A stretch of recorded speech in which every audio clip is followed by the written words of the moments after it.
አይተ ጌታቸው ረዳ ንብልጽግና መስዋዕቲ ከም ዝኸፍሉ ቃል ኣትዮም ሻዕብያ ኩናት ብርሕቆ ንምክያድ ይጽዕር ኣሎ ክብሉውን ከሲሶም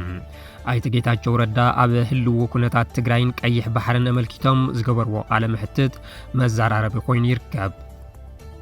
ሕወሓትን ሻዕብያን ሓዊሮምና እንተዝቃለሱ ኣይኸፍአናን ኢሉ ሓደ ኣመራርሓ ፋኖ እንተኾነ ፋኖ ይትረፍ ብተግባር ኣባይታ ብሓሳብ እውን ብሕወሓትን ሻዕብያን ከም ዘይድገፍ ገሊጹ ብልጽግና ኣብ ወሎ ዝገጠሞ ስዕረት ስዒቡ ሽም ሕወሓትን ሻዕብያን ክለዓል ምቕናዩ ይዝከር። ኤርትራ ኣብ ቀይሕ ባሕሪ ናይ መወዳእታ ዝበለቶ መትከል ንውድብ ሕቡራት መንግስታት ኣፍሊጣ ተበጻሕነት ባሕሪ ብዝምልከት ዝግበር ዘሎ ሕማም ምስፍሕፋሕ ጠጦም ንኽብል ውነት ተሓሳሲባ። ሰላም ጥዕና ሃበልና ክቡራት ተኸታተልትና ናይ ዞምን ካልኦትን ዜናታት ክነስማዓኩም ኢና ሓቢርኩምና ጽንሑ። I will fight to the nail against my erstwhile comrades. ኣመራርሓ ሕወሓት ብዋጋ ህዝቢ ትግራይ ንሻዕብያ ንምድሓን ዝገብሮ ምንቅስቃስ ደው ንምባል መስዋዕትነት ክኸፍል ኢሎም ኣይተ ጌታቸው ረዳ ሻዕብያ ኩናት ብርሕቁ ንምክያድ ይጽዕር ኣሎ ክብሉ እውን ከሲሶም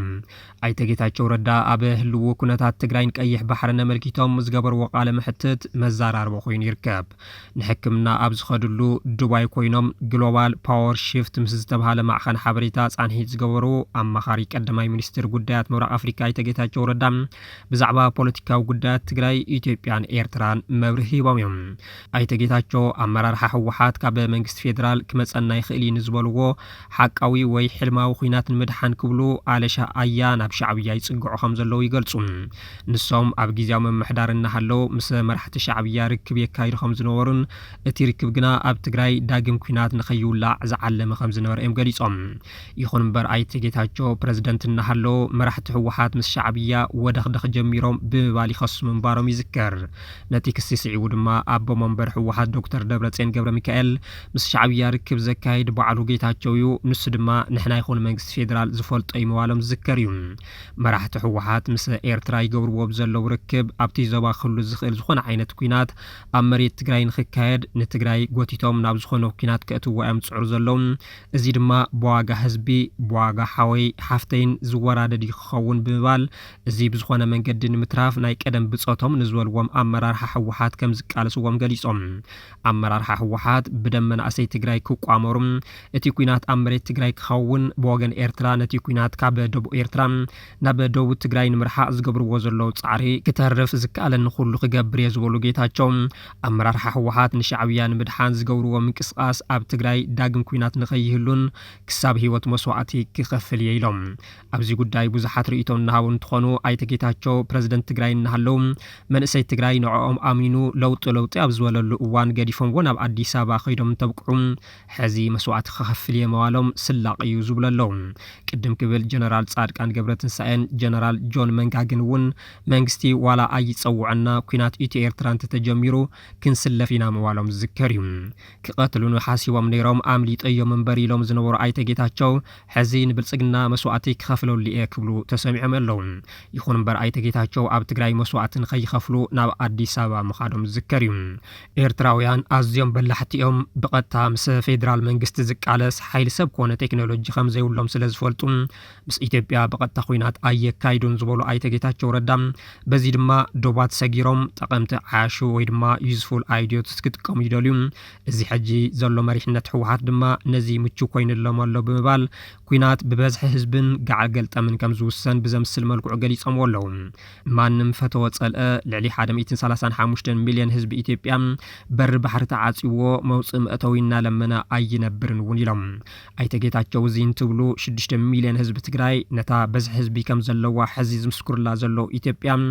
ዘርያት እውን ወሲኻዶ ኣይገጠማን እዩ ዝብል ሕቶ ዘልዕለሎም ኣካል ግን ኣይተረኸበን። ቀዳማይ ሚኒስትር ኣብይ ኣሕመድ እውን 130 ሚልዮን ህዝቢ እንተጠምዩ ሱቕ ኢሉ ኣይመውትን ሆይሉ ክበልዐኩም ይኽእል እዩ ምዋሎም ዝዝከር እዩ። እዩ ነዚ ሲዒቡ ፕሬዝዳንት ኢሳያስ አፈወርቂ 130 ሚልዮን ድሮን ለኒ ገለመለ ዝብል ንመን ከተፈራረحሉ ምዋሎም ይፍለጥ ኣይተጌታቸው ካሊ ዘልዕልዎ ጉዳይ ብዛዕባ ስምምዕ ሰላም ፕሪቶሪያ እንትትከውን እቲ ውዕሊ ውጽኢት ስዕረት ተጋሩ ምዃኖም እዮም ገሊጾምዎም ስምምዕ ፕሪቶሪያ ዝፈረምና እቲ ፖለቲካዊ አመራርሓ ንዓይ ሓዊሱ ኣብ ዓብይ ጌጋ ስለ ዝጠሓለን ነገራት ካብ ቁጽር ወጻእ ስለ ዝኾነንዩ ኣብ አካይዳት ጉጉያት ስልሒት ሰሪሕና አይና ብምባል ድማ ነቲ ጌጋ ዝበልዎ ንምድሓን ዝተፈረመ ውዕሊ ምዃኑ እዮም አብሪሆም እንተኾነ ኣይተጌታቸው ሕዚ ተሓላቕ ስርዓት ብልጽግና መናሸዊ መኸተ ህዝቢ ትግራይ ቅድሚ ምዃኖም መንግስቲ ፌደራል ፈትዩ እንተይኮነስ እንተይፈትዎ ተገዲዱ ነቲ ውዕሊ ክፍርም ጌርናዮም ውዕሊ ፕሪቶሪያ ብቕልጽምና ዘምጻናዮ ውጽኢት ቃልስና እዩ ይብሉ መንባሮም ብዙሓት የዘኻኽርዎም ኣለዉ ህወሓትን ሻዕብያን ሓዊሮምና እንተዘቃለሱ ኣይኸፍአናን ኢሉ ሓደ አመራርሓ ፋኖ እንተኾነ ፋኖ ይትረፍ በተግባር በሐሳውን በህወሓትን ሻዕብያን ከም ዘይድገፍ ገሊጹ ኣብዚ ቅነ ዕጡቕ ኃይል ፋኖ ኣብ ግንባር ወሎ ዘመዝገው ዓወስዒው ብዙሕ ክበሃል ቀኒ እዩ ኣብ ሰሜን ወሎ ኣብ ዝተኻየደን ብዙሓት ሰራዊትን ኣጽዋርን ምክልኻል ሃገር ኣብ ዝተማረኹሉን ውግእ ሰራዊት ትግራይን ኤርትራን ተሳተፍቲ ኮይኖም ዝብል ክስ ክቐርብ ተሰሚዑ እዩ ዝሞቱን ዝተማረኹን ኣባላት ሰራዊት ትግራይን ኤርትራን ከም ዘለውን ደገፍቲ ስርዓት ብልጽግና ዝኾኑ አክቲቪስታት ክጽሕፉ ተራእዮም እዮም ካብ አመራርሓ ፋኖ ሓደ ዝኾነ ምሬ ወዳጆ ኣብ ዓዲ ጉዳም ምስ አመራርሓ ሰራዊት ትግራይ ተራኺቡ ዝብልውን ካሊ ዙረ ዘሎ ጉዳይ እዩ ሓቃውነት እቶም ዝበሃሉ ዘሎ ወራታት ከረጋግጥ ዝኽእል ምስሊ ኾነ ስእሊ ግና ዛጊድ ዝወፀ ነገር የለን ኣብዚ ጉዳይ ዝተሓተተ አመራርሓ ፋኖ ኣስረስ ማረም እዚ ካብ ሓቂ ዝረሓቐን ባህርቲ ስርዓትን ይለሎም እቲ ስርዓት ኣብ 2014 ዓመተ ምህረት ሰራዊት ትግራይ ኣብ ሰሜን ሸዋ ደብረ ብርሃን እንትበጽሕ ምስ ወያነ ጻዓዱ ተሰሊፎም ረኺብና ማሪኽናዮም ብባል ከም ዝሓሰወ ዝዘኻኽር ኣስረስ ማረም ንቃለ መሕትት ናብ ክልል ኣምሓራ ንዝኣተወ ናይ ደገ ጋዜጠኛ ብምርኣይውን ግብፃውያን ምስ ፋኖ ተሰሊፎም ይዋግኡ ምዋሉ ሓቢሩ እቲ ናይ ሕዚ ፋኖ በህወሓትን ሻዕብያን ይድገፈሎ ዝብልውን ብዕራይ ወለድ ሕሰት ዝበለት ያመራርሐም ነቲ ስርዓት ንምጥፋእ ህወሓት ኮነ ሻዕብያ ሓዊሮምና እንተዝቃለሱ ሓጎስና እዩ እንተኾነ እቲ ሕዚ ኣብ ወሎ ዝተመዝገበ ዓወት ናይ ዝኾነ ኣካል ደገፍ ዘይብሉ ምዃኑ ገሊጹ በተግባር ኣባይታ መጽዮም ክሳተፉ ተሪፉ በሐሳውን ካብቶም ዝተጠቕሱ ኣካላት ደገፍ ረኺቡ ከም ዘይፈልጥ ጠቐሰ ኣስረስ ንነዊሕ እዋን ምድላው ተገይሩሉን ዝተለምዎ ወተሃደራዊ ትልሚ ተግባራዊ ዝተገበረሉ መጥቃዕቲ ከም ዝኾነ ሓቢሩ እንደ እውነቱ ከሆነ የተጠቀሱት ሻዕቢያም ሆነ የቲፒኤልኤፍ ፋይሎች በእኛ በኩል አብይ አህመድን ለማስወገድ አብረውን ቢዋጉ ሚከፋን አይደለም ቢሆን ደስ ይለናል ኣብ ፀቂዕ አዲስ አበባ ኣብ ንወጽሕሉ እዋን ገና ክንድዚ ዝኣኽሉ ጻዓዱ ይሳተፈሉ ከም ዝብሉ ኣይጠራጠርን ዝበለ ኣስረስ ማረም ኣመራርሓ ብልጽግና ብምሕሳውን ብምጭብርባርን ብሄራዊ ስምዒት ኢትዮጵያውያን ንምልዓል ዝጥቀመሉ ሕሱር ፕሮፓጋንዳ እዩ እውን ኢሉዎሎም ኤርትራ ኣብ ቀይሕ ባሕሪ ናይ መወዳእታ ዝበለቶ መትከል ንውድብ ሕቡራት መንግስታት ኣፍሊጣ ተበጻሕነት ባሕሪ ብዝብል ዝግበር ዘሎ ሕማም ምስፍሕፋሕ ጠጠው ንኽብል እውን ኣተሓሳሲባ ሚኒስትር ጉዳያት ወጻኢ ኤርትራ ዑስማን ሳልሕ ምስ ዋና ጸሓፊ ሕቡራት መንግስታት አንቶኒዮ ጉተሬዝ ብዛዕባ ሓበራዊ ረብሓታትን ስክፍትታትን ከም ዝተዘራረቡ ተፋሊጦሎም ሚኒስትር ዑስማን ሳልሕ ነቲ ብስም ባሕሪ በሪ ዝግበር ዘሎ መላዓልን ሕልሚ ምስፍሕፋሕን ብምጥቃስ ኤርትራ ኣብ ትሕቲ ዝኾነ ይኹን ኩነታት ናብ ከምዚ ዝኣምሰለ ሸለልትነት ዝተመልኦ አጀንዳታት ከም ዘይተኣቱ ብምግላጽ መርገጺ ሃገሮም ደጊሞም ኣረጋጊጾም ዋና ጸሓፊ አንቶኒዮ ጉተሬዝ ኤርትራ ኣብ ዞባዊ ሰላምን ጸጥታን እትገብሮ ኣወንታዊ ኣበርክቶ ብምንኣድ ውድብ ሕቡራት ሃገራት ንመትከላት ግዝኣታዊ ሓድነትን ሉዓላውነትን ኩለን ሃገራት ከም ዘኸብር ምግላጾም ሚኒስትር ሓበሬታ ኤርትራ ኣይተ የማነ ገብረ መስቀል ኣፍሊጦም ኢትዮጵያን ኤርትራን ኣብ ዝለዓለ ወጥሪ ኣብ ዝኣተዋሉ እዋን መራሕቲ ሻዕብያ ዝተፈላለየ ስራሕቲ ዲፕሎማሲ ይውግኑ ከም ዘሎ ይግለጽ ብዑስማን ሳልሕ ዝምራሕ ጉጅለ ልኡኽ ኤርትራ ንዋና ጸሓፊ ውድብ ሕቡራት መንግስታትን ፍሉይ ኣማኻሪ ፕሬዝደንት ኣሜሪካ ኣብ ጉዳያት ቀርኒ ኣፍሪካን ሓዊሱን ምስ ዝተፈላለየ ሃገራትን ዓለም ለኸ ትካላትን ዘተን ትትከውን ቀንዲ ኣጀንድኡ ድማ ንኢትዮጵያ መኽሳሲ ነይሩ ጉዳይ ወደብ ንግዳዊ እምበር ፖለቲካውን ወተሃደራውን ውሳነ ይኮነን ዝበሉ ሚኒስትር ዑስማን ብምፍራሕን ብፈኸራን ዝርከብ ወደብ ከም ዘየለ ገሊጾም ወደበይ ክጥቀማ ዝደልያ ሃገራትን ተሃልየን ኣነ ብዲፕሎማሲያዊ መንገዲ ብዝመርጸንን ብእንገብሮ ርክብን እዩ እትብል ኤርትራ ኤርትራ ኢትዮጵያ ትገብሮ ካብ ዘላ ትንኮያ ንኽትርነብውን ንማሕበረሰብ ዓለም ኣረዲኣ እያ ሰበስልጣን ብልጽግና ጉዳይ ቀይሕ ባሕሪ ቢጌጋ ዝኸደ እምበር ብታሪክ ኮነ ብተፈጥሮ ኣካል ኢትዮጵያ ከም ዝነበረ እዚ ድማ ኣድላይ እንተኮይኑ ዋላ ብሓይሊ ንምምላስ በተደጋጋሚ እናገለጹ ይርከቡ በቃላት ፕሮፓጋንዳን ወተሃደራዊ ምንቅስቃስን እናተጋደደ ዝኸይድ ዘሎ ርክብ ኢትዮ ኤርትራ ናብ ኩናት ንኸየምርሕ ንኣሜሪካ ሓዊሱ ዝተፈላለዩ ሃገራት ዘተሓሳሰበን ይመስል በዚ እውን ኣሜሪካ ኣመራርሓ ኢትዮጵያን ኤርትራን ነገራት ብልዝብን ሂብካ ምቕባልን ክፈትሕዎ ንኽሰርሑ ጠንቂቃ እያ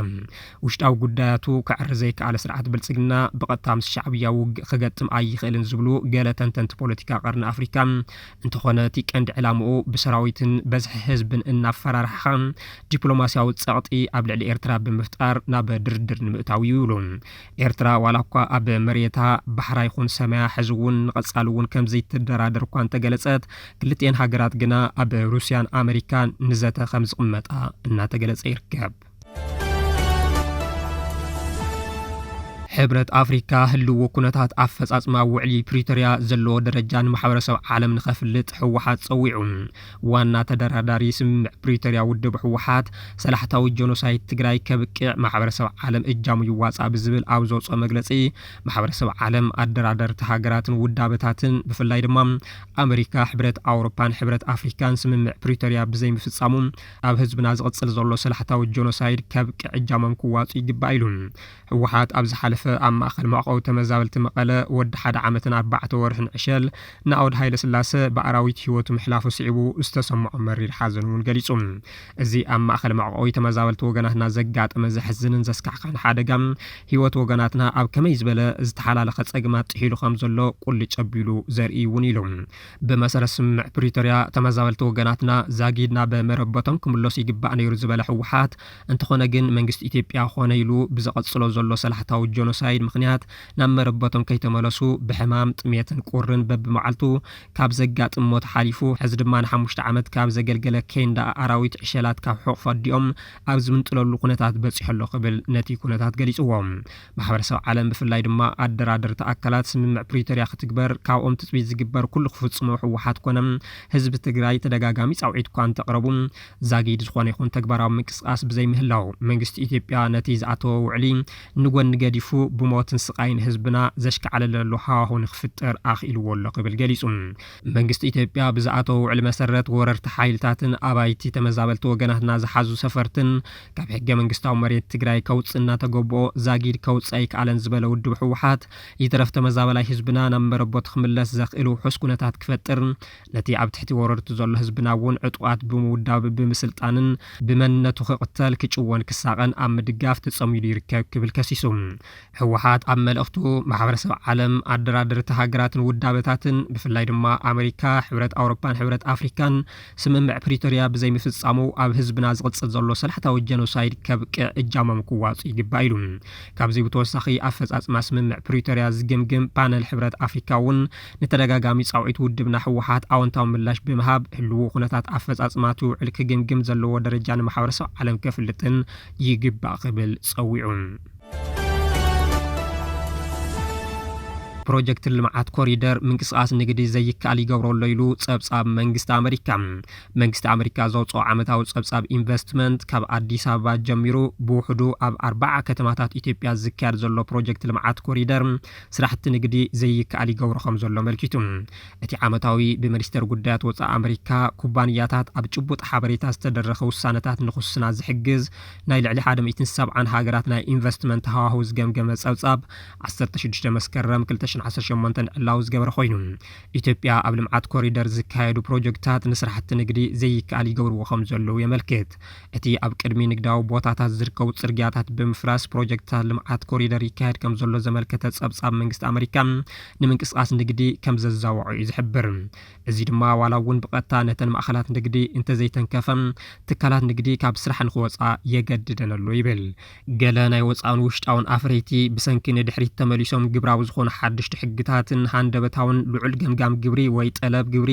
የጋጥሞም ከም ዘሎ እቲ ጸብጻብ አመልኪቱ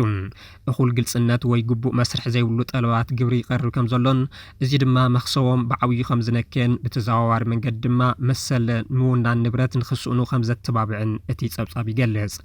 ብሰንኪ ፕሮጀክት ልምዓት ኮሪደር ብዓሰርተታት ኣሽሓት ዝቁጸሩ ነበረትን ትካላት ንግድን ከም ዝተባረሩን ንብረቶም ብውሑድ ወይ ድማ ብዘይ ዝኾነ ይኹን ምልክታ ወይ ካሕሳም ከም ዝዓነወ ዘመልከተ እቲ ጸብጻብ እቲ ምስቶም ፕሮጀክታት ዝተኣሳሰር ምምዝባል ምውጻእ ትካላት ንግዲ ከምኡውን ቡልሽውና ንጥሕሰት ንብረት ከም ዘስዓበን እዚ ድማ ኣፍረይቲ ኣብ ኢንቨስትመንት ንምውፋር ዘለዎም ድልየት ዝድረት ምዃኑ ኣመልኪቱ ብተወሳኺ ኣብ ውሽጢ ሃገር ብፍላይ ኣብ ክልላት ኣምሓራን ኦሮምያን ዝረኣዩ ጎንፅታት ዳግም ዝረአ ዘሎ ዝቕባበ ፍልፍል ሸርፈ ወፃን ሃዋሁ ኢንቨስትመንት ኢትዮጵያ ንኣሜሪካን ካልኦት ናይ ወፃኢ ንግዲ ትካላትን በዳህ ገይርዎ ኣሎ ይብል እቲ ዓመታዊ ጸብጻብ ሃዋሁ ኢንቨስትመንት መንግስቲ ኣሜሪካ ነዚ ጸብጻብ ሲዑ ምድንጋጽ ዝፈጠረ ስርዓት ብልጽግና ሚድያታት ሽፋን ንኸይብኦ ስጡን ቁጽጽርን ክትትል ይገብር ከም ዘሎ ንምፍላጥ ተኻኢሎም ነቲ ሓበሬታ ዘመሓላልፋ ትካላት ኮነ ማሕበራዊ ሚድያታት ብበዓል ስልጣን ብሮድካስት ተጸዊዖም ምፍራሕ ይወጽሖም ከም ዘሎ ዝወጹ ሓበሬታታት የመልክቱ ናይ ዝዕለት ዜናታት በዚ ዛዘም ትሕዝቶታት ቻናልና ንምክትታል ላይክ ሼርን ሳብስክራይብን ይግበሩ ሰናይ ጊዜም